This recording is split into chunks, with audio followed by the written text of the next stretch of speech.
Our next speaker is Shahar Avin. Shahar is a researcher who examines challenges and opportunities in the implementation of risk mitigation strategies, particularly in areas involving high uncertainty and heterogeneous or conflicting interests and incentives. Mixing anthropological methods and agent-based modeling, Shahar works with other researchers at the Center for the Study of Existential Risk and others in the X-Risk community to identify and design opportunities for impact. He completed his doctoral thesis, which was called Breaking the Grant Cycle on the Rational Allocation of Public Resources to Scientific Research Projects at the Department for History and Philosophy of Science at the University of Cambridge under the supervision of Professor Tim Lewins and Dr. Stephen John.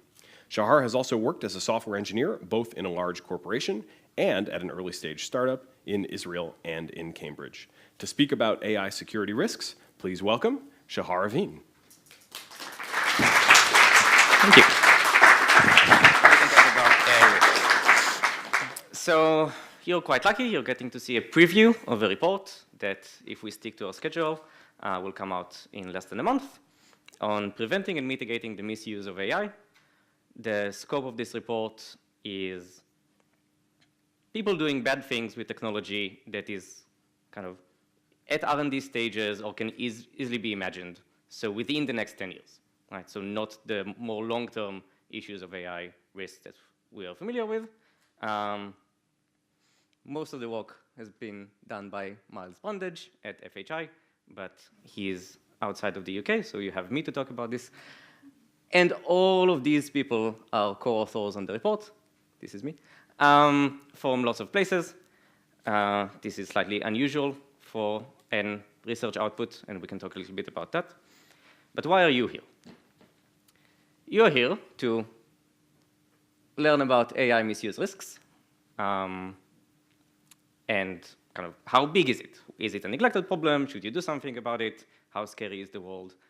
And I'm going to tell you that it's somewhat scary, but there are plenty of things we could do about it. I also want to give you a little bit of information about how to prioritize those types of risks relative to other risks, because you're EAers, and I've been told that's kind of useful for you. And finally, I wanted to showcase a little bit how do we do one type of research project at CSER and FHI. How do you do X-risk research? There are many types of research. This particular one, which falls under expert elicitation, where you have a big question, you bring in a bunch of experts to talk about that question, and you try to write a comprehensive report about it, hopefully to make some change in the world.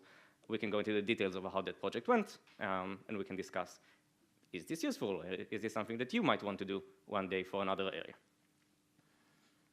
So let's position this a little bit.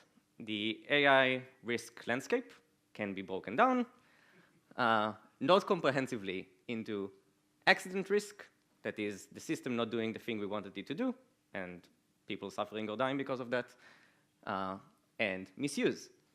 The technology is kind of working as intended, but people with bad motives use it to do various bad things in the world and cause harm or suffering. We will classify these as safety and these as security. Notice that this is not comprehensive. There is also, for example, systemic risks, where the system is doing roughly what's intended and no one is particularly aiming to cause anyone else any harm, but the systemic interaction of lots of systems being deployed puts us in a somewhat dangerous space. That's a little bit accidenty and a little bit misusey, but it's out of the scope for most of the reports that have been done in this space. So, for example, technological unemployment would not naturally fall into neither safety nor security, but is a risk. Also, we can break things into short-term and long-term. There's a nice quote that says, long-term is far away until it's not. But I'm going to use it as short-term, being we can kind of imagine what the system is going to look like by looking at the R&D landscape now. We can kind of look at the papers, look at what people are deploying, make some sensible assumptions about where we're going to be 5 years out or 10 years out. We could be widely off because we could get black swans coming in and changing radically where we are in 10 years. But maybe some scenarios that we can start painting now will actually bear out in 5 or 10 years. That drops massively for something like 20 years or 40 years. So long terms would be beyond our ability to predict fairly accurately what the technology landscape looks like, but still is really important because we can make some general statements about how this domain is developing. So it used to be the case that accident long-term risk was massively neglected, especially in respectable AI research. That seems to no longer be the case because of work of people in this field, which is wonderful. And I think kind of the definitive publication that people look at and say, this is really good, we can now talk about it sensibly, was post-storm superintelligence. So 2014, we kind of took a stab at that quadrant and made it better. But then people said, well, but that's kind of very philosophical and very far away. We can't connect it to the systems that we have now. We don't know how to do technical machine learning on it. So Dario Amodei and Orla and a bunch of other people came together and we said, well, look, here are concrete problems in AI safety. And that's kind of a very good paper, but a bit longish. So if you want to consume it in a more video engaging way, Rob Miles has a series of videos about this on YouTube that I strongly recommend. And then we were like, okay, so we start to have some of this, and we can kind of start building a talent pipeline into this, and people can go and work for DeepMind or go work at AI on technical AI safety problems. And misuse risks started to become a bit more neglected, so we thought, hey, let's have a big report on what are and what can you do about short-term misuse risks. So hopefully this will say 2017. If we are very bad, it will say 2018, but it's definitely coming. And I don't want to talk about this quadrant at all because it makes me very sad. But at some point, someone should write that as well. So this is like the very short version for years. What's the scale of the problem? It mostly looks like much worse versions of things that you're already familiar with. So a cybersecurity attack, taking out critical infrastructure, or making lots of people's lives miserable because they can no longer connect to their computer, or get help, or move around, is a version of the cybersecurity risk that we are already familiar with. The more connected systems there are, the more digital security becomes important. Machine learning can be used to make the domain scarier. So it's global, and it could lead to a catastrophe, but it takes an existing GCR and makes it more likely and a bit scarier. And the same for applications in physical security, and the same for applications in political security. Tractability, we think that there are several important things that can be done today, particularly when we look at the entire domain together, which is what we're trying to do in the report. It seems like some areas are more important than others and more urgent than others, and we'll go into what they are. And uncrowdedness, there is lots and lots and lots of work on specific areas where machine learning might be used, might be misused, and what should we do about it. Cybersecurity is one of these domains. The governance of lethal autonomous weapons is another one of these, and fake news is definitely one of those. But there seems to be things higher up the chain that are more general and comprehensive, or that are harder to do because they're a bigger coordination problem, or they are technical research that people don't necessarily know is relevant to this problem, that those are much less crowded, and we would like people to do more work on them soon, if possible.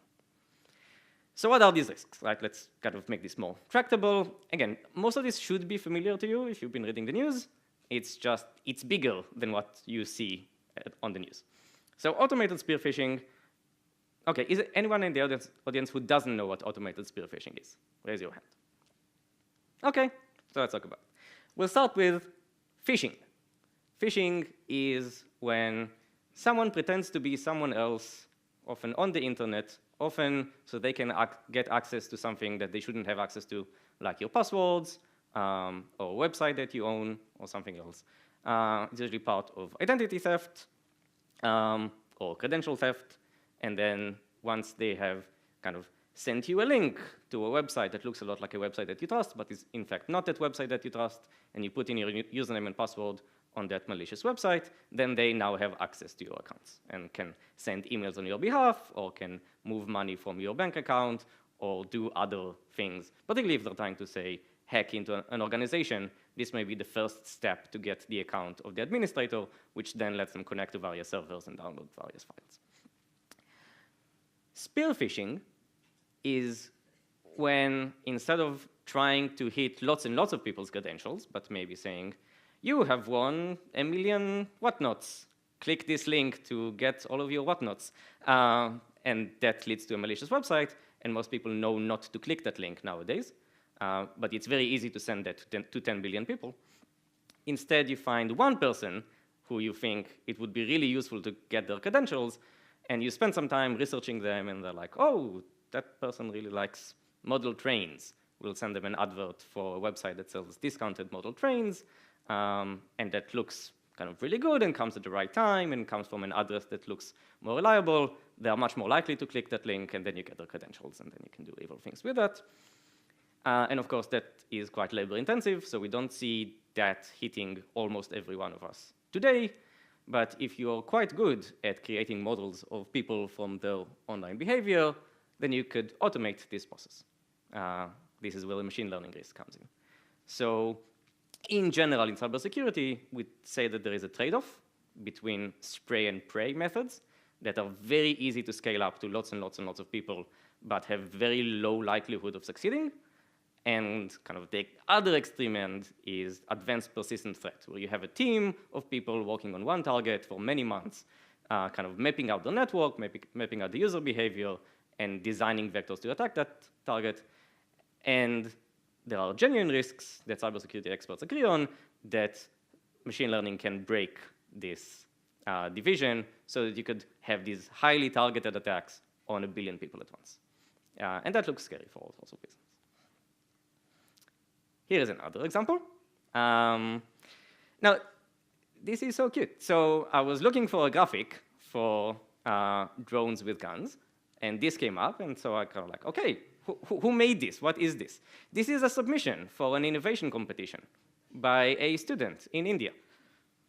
It was like, well, he was mostly fixing about how do you make the kind of balancing of the gun on the drone to make it work. And also described in his proposal is that the drone has face recognition capability, not shown on the diagram. So we know we have face recognition capability. Right? Facebook is pretty good at it. Like, to make that happen from a drone that's moving sounds hard, but in fact there are commercial drones that would kind of lock onto your face and move around with you. They're for reporters who are covering fields in news in the field, like a demo or such like. And we have hydraulics and we have guns. In some countries, more easy to reach than others. Not super hard to imagine that you can put those things together. The machine learning part is, of course, the face recognition and also some amount of the control.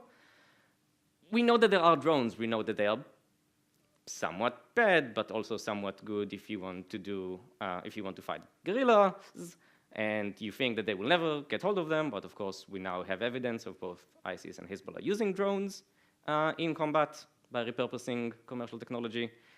And it just seems that you can massively scale up your capacity if you use machine learning. So instead of one person, one drone, which is kind of the mode we're used to, you can have one person, 1,000 drones, or one person, 1,000,000 drones. Right? The moment your ML is able to translate high-level commands into all of these, now go and target all of these people, it gets really scary. Are you scared yet? So also, apparently, kind of democratic societies and also non-democratic societies are somewhat susceptible to what people believe, and that can be affected by the channels in which they consume information about what happens in the world around them. And if you can inject falsities into that world or just highly emotive things, then that could go badly for all sorts of ways. Not that will ever happen in our world, just hypothetically. But this is limited by the time it takes to craft the messages and by targeting. So if you can find the people that you need to target automatically, and if you could craft messages that look authentic, say videos and audio that look and sound exactly like a real person, maybe a president of a country, maybe a CEO of a company, and it's extremely hard to tell this is a forgery, then the world suddenly becomes much, much harder to coordinate the good people to do the good things. Technical terms. So, what do all of these look like if you go one level up? Right? If you ask, machine learning can be applied to all of these domains by bad people for fairly low cost. Right? In fact, we're really driving hard on making these things low cost and accessible by everyone, be using kind of online courses and platforms that allow you to deploy machine learning modules and kind of rushing to publish everything that you can because, and that's good, right? We want more people to do machine learning and use the technology to do good things in the world, but it also means that the space of possible attackers or misusers is growing massively. So let's break this down, and this would apply across the domains. So we've analyzed the digital domain and the physical domain and the political domain, but across these domains, we are expecting to see novel attacks, and specifically of two types. One type is if you can now go superhuman in a narrow way, you have a narrow AI system that is just able to do things better than any human previously could do. For example, make a hyper-realistic video. It's something that's very hard for humans to do, but you could train a machine to do. Then this is now new. In the past, no one could do this attack, and now you can do this attack. Another thing that's very important, and maybe even more scary, is if there is now a machine learning system operating in the world, and you can attack that machine learning system, that's new. That did not exist in the world before machine learning was everywhere. So data poisoning and adversarial examples are going to be things that are going to become very scary. I don't know if you've seen this research recently, that someone had 3D printed a turtle that to a machine learning algorithm looked like a gun from every angle that you looked at it. And similarly, some stickers that you can put on a stop sign that would make a machine learning classifier mark it as a 45 miles per hour speed limit sign. More attacks. This is mostly through kind of scaling by automation. If there was something that previously would take me a lot of time to do, but now I can get a machine learning model to do for me, or I can get some of the pipeline for a machine learning model to do for me, then the cost from going from 1 attack to 1 billion attacks has gone down massively. So again, advanced persistent threats, which is something that we used to see only against very large corporations and companies, could now happen against individual users or SMEs. More attackers just means more people who are able to do bad things. More targeted attacks. We talked about customization. We can build a profile of the target and kind of automatically get suggestions for who to attack first. Harder to defend against attacks. If an attack can kind of autonomously respond to whatever defensive measure you have in place, then it becomes much, much harder to make defensive measures. We've kind of seen it with antivirus software, and we're likely to start seeing it in other domains as well. And already a big problem in cyber, but might move also to, well, to some extent in political, less so in physical at the moment, how to attribute attack, right? Something has happened, something bad happened, and you want to deter people from doing it again, you kind of need to find the person who attacked in the first place and punish them. If you're not possible to go from the attack to whoever carried it out, because there is an independent agent out there in the world who is performing it, and you cannot go from the code to whoever deployed it, then you cannot punish. If you cannot punish, you cannot deter, which just means more people willing to carry out attacks. I mean, there's a bunch of other stuff that makes it harder to punish, even if you can attribute, like the fact that these things are global and the fact that these things happen at the speed of telecommunication. But yeah, okay. Are you scared yet?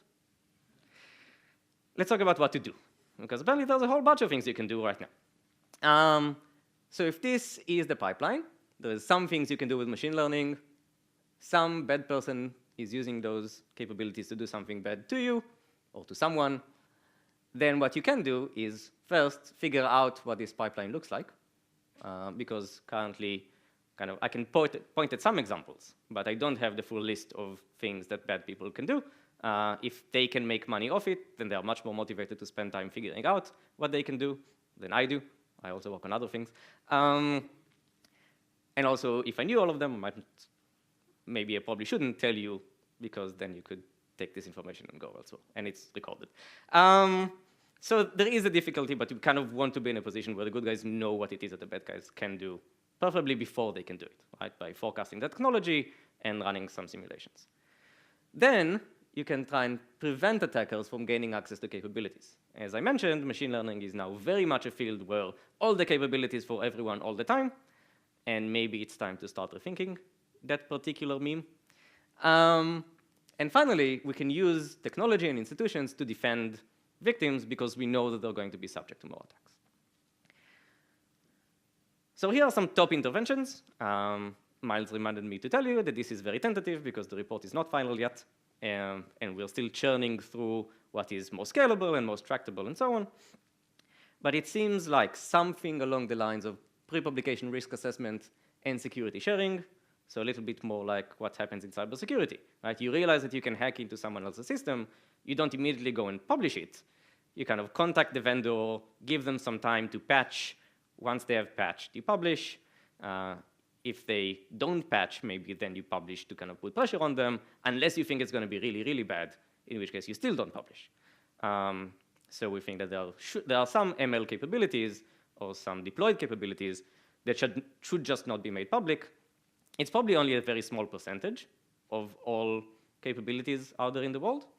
And it gets more difficult because you can have some capability that's very generic and only a very small delta from it to something that can be misused. Nonetheless, we could do a whole lot better than this is not our problem. Next up is formal verification and hardware security. These are tools that make software less hackable. People have been harping on about them from at least the 60s, but it used to be really, really, really hard to implement these in any meaningful commercial sense. This no longer seems to be the case, and we just want all people who are developing software to at least know that this is an option, and if people are in charge of critical infrastructure, really they should go to implementing those, and this would also apply for advanced machine learning systems. Leverage existing centralization. This one is tricky. I will mention the fact that it is tricky.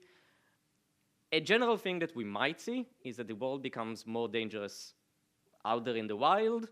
The people who are able to protect you are tech companies and maybe a few governments.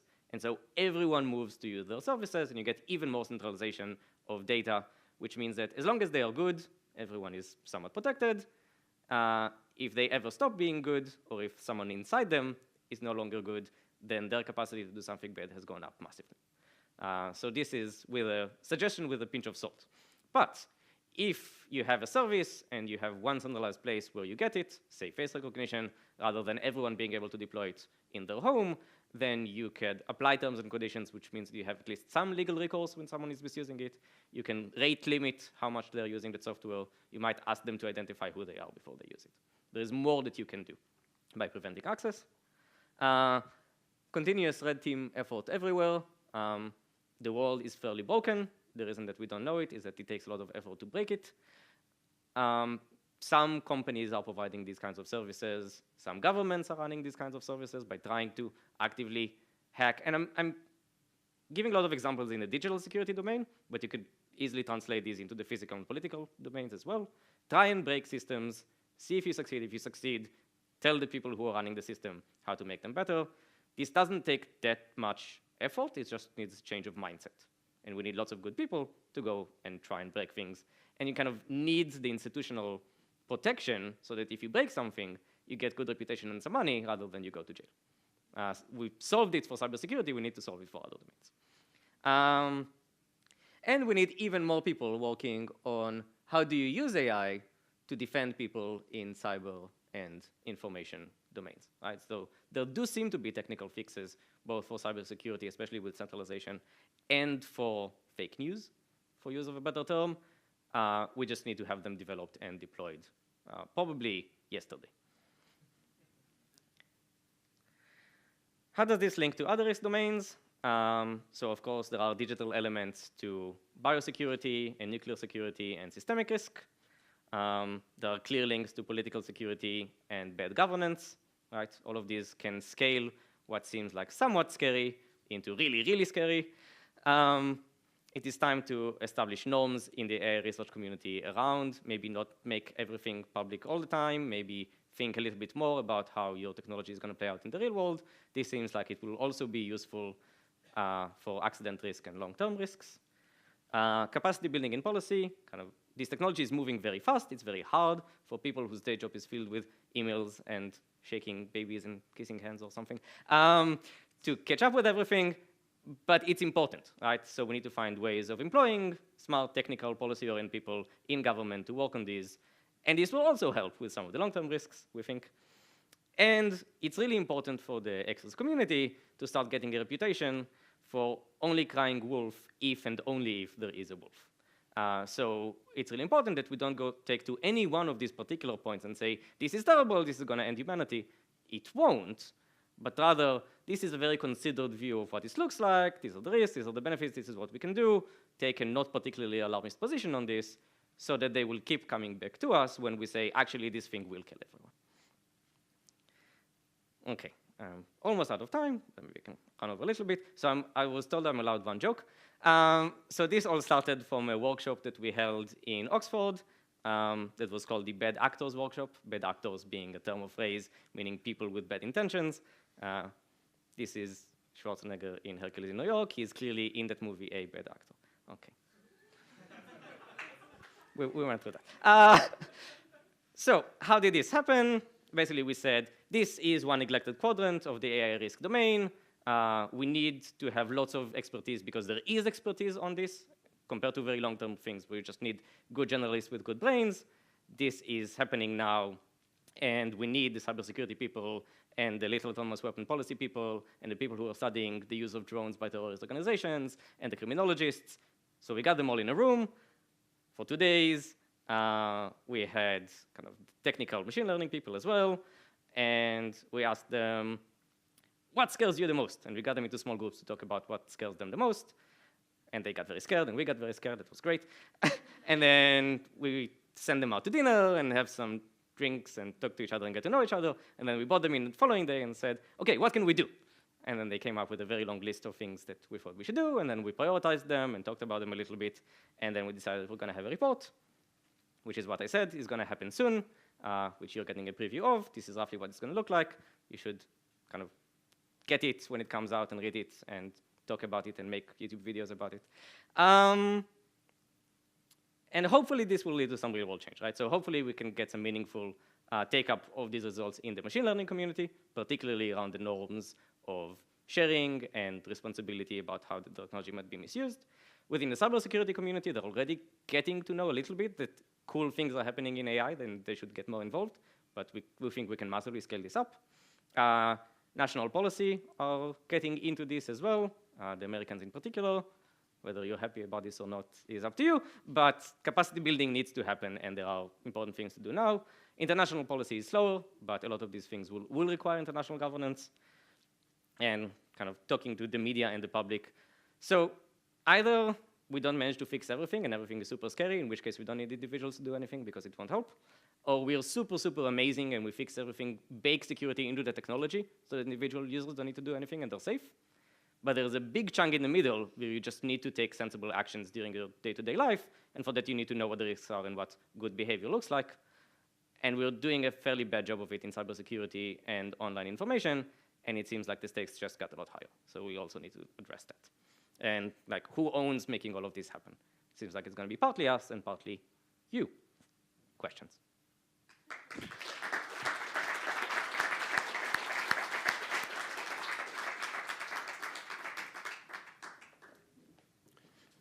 All right, you can submit your questions. You know the drill, london.eaglobal.org/polls.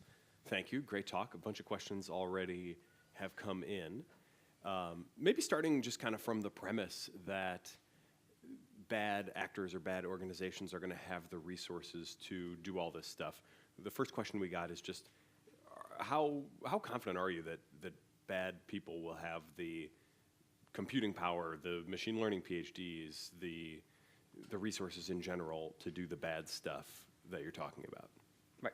So the kind of DEFCON presentations on the applications of machine learning to cybersecurity, at least, is one laptop.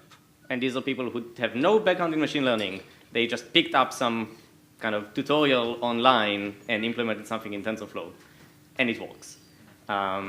You can, because there is so much trying to get people to speed up on machine learning, because it's a growth industry and you need lots of people who know machine learning, there is a lot that you can do with not a lot of resources and not a lot of training. This kind of hits more on the kind of proof of concept, target individuals, target SMEs, which is scary, but maybe not the most scary. Do I think that kind of the most cutting edge capability stuff is going to be directly translated into misuse? Probably not. Though there is one argument that says, look at the economy, try to apply machine learning somewhere within that economy to make you more money that you can put back into more machine learning research. It's much easier to apply it to taking value that has already been created by others than it is to creating more value. I mean, advertising is also a little bit in this area, which is where we see a lot of machine learning happening, and cybercrime also seems to be one of those domains. But this is kind of very rough sketch argument that could easily be wrong. So maybe just a very practical question for those who are not experts in the domain themselves. What are the kind of few to handful of the core measures that people should take to protect themselves? What a wonderful question. So to protect patch your computer, right? I mean, to the most recent version of whatever it is that your OS and your browser is the basics, right? And if the NHS did it, then WannaCry would not have been such a big thing.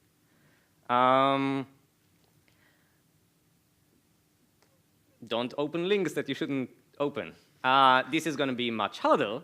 So kind of try to check for identity rather than content. If this looks like the kind of thing that I would click on, is no longer a good test for whether this is genuine or not. But is this a person that I tasked to send me this thing? Is better. And this might take more kind of searching for who the person is. But that could make you more safe. But some of the worrying things are more systemic, right? So you are not likely to be a person targeted by a face recognition drone because you don't live in one of those countries. For the people who do live in those countries, maybe I have some suggestions, but it's pointless talking about them now. But I think for the people in this room, the more important thing is to get involved in making the system safer. And I'm kind of giving you top 5, but I can show you the list of all possible interventions if that's interesting. And you could just pick the ones that seem to speak most to you. For the group that you're kind of representing here with this report, how mainstream is that group vis-a-vis just kind of the center of IT security in today's world? You mentioned DEFCON, for example, so the question asks, would a talk like this be welcome at DEFCON? Would it be in the mainstream, or would it be sort of far a fringe in the kind of biggest conferences around these issues? So this was really important to us, so we got really serious respected cybersecurity people to the workshop. Not all of them are named on the report. But yeah, the attendee list is going to be, I mean, we ran it on Chatham House, so I cannot attribute any position to any individual. But Ross Anderson was there, Ben Laurie was there, Eden Johart was there. So, I mean, we had people who go to DEFCON kind of frequently and get everyone come to them and say, hey, you are that guy, that's cool. Which was important. So I think none of this is going to be particularly surprising to the people at DEFCON. They won't accept it as a talk because it doesn't have us breaking into things and making lots of mayhem. But this is fairly mainstream thinking in DEFCON. I think they just need to be made more aware that there is so much to be done in AI. And AI is so much of a hype area anyway. I think it's going to be very low barriers to getting much more attention to this field. You mentioned that one possible path for the future is centralization into a few kind of core clouds or certain companies that can keep us safe. How would you evaluate the leading tech companies today in terms of how they're doing in preparing for AI risk? Google, Facebook, Amazon, Microsoft, Apple. Apple just rolled out face recognition on probably what will be 1 billion iPhones over time. So I guess the question is, which type of AI risk? If you're looking at short-term misuse, so how good are they on cybersecurity? Surprisingly good. Better than academia, definitely better than government. Google, I think, are pushing the envelope on what is good security practice and are looking forward to new threats that are coming online. I could probably say similar good things about Apple and Microsoft as well. Well, varies. I definitely can say very good things about Google.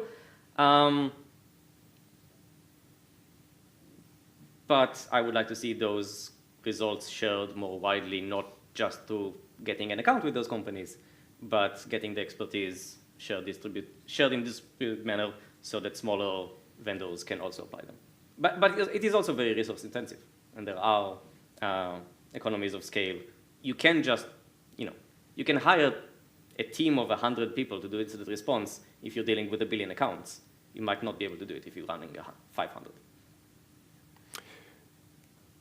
Another question about kind of the plausible paths of the future.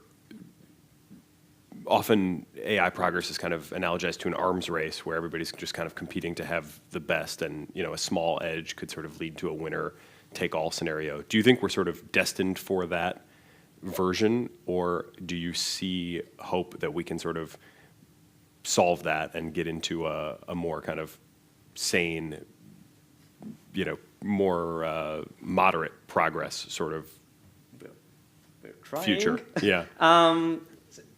So there is work that can be done, right, on this idea of beneficial AI for good. You have no advantage on not sharing safety practices with others. Everyone benefits if everyone shares safety and invests a lot in safety. And these are ideas that are being put out there quite a lot, and several companies are receptive to them. Farther down the line, it's hard to tell.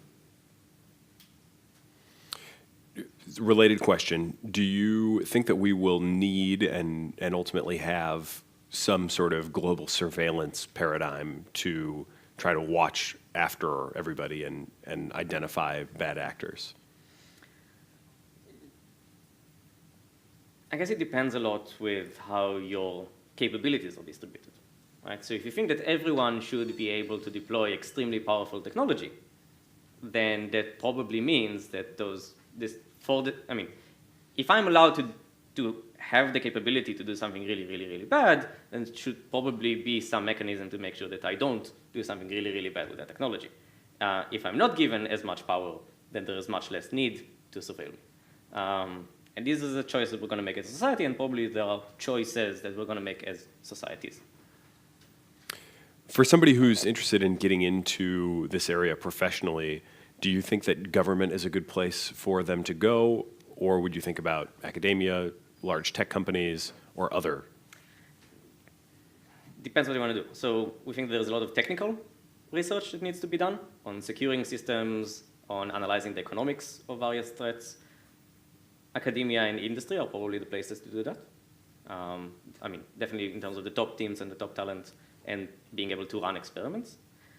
On the other hand, there are definitely institutional and legal fixes that we will need to have in place, and the government is the place to do those.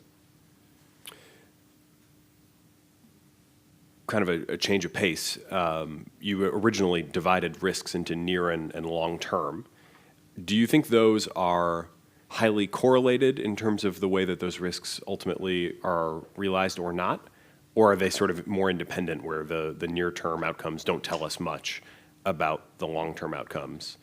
And then depending on your answer there, do you think people should be focused more on near or long-term? I think there's a lot of heterogeneity and a lot of disagreement about how things fall within this heterogeneity. So I think if you think the long-term systems are going to be kind of brainchildren of the systems that we have today, or are going to have a lot of components that are made up of the systems that we have today, then securing the systems we have today is going to translate directly into the long-term systems. You could also say that without training in the knowledge that is required to secure present systems, you're going to be at a disadvantage compared to people. If you have the knowledge about present-day systems, then you just get a really good training about thinking in certain ways. Then working on present-day systems is going to translate kind of epistemically into thinking about long-term systems. If you think that there is kind of a deep difference in what it takes to secure short-term systems and long-term systems, which some people hold, and I think there are arguments to lead you to do that, then you probably want to kind of just work on the long-term in that particular framing. I think there are enough problems and not enough people that just find the one that you kind of feel most passionate and capable to do, and there will be a place to do that. That's all the questions we have through the app right now. You're going to be doing office hours at the next break, correct? Tell us where we can follow you online to keep track of your work and learn more. Just go on the CSER website, cser.ac.uk, and also follow the FHI website and the FLI website. You will stay up to date through those channels. For helping us understand AI risk in the near term, round of applause for Shahar Avin. Thank you very much. Great talk.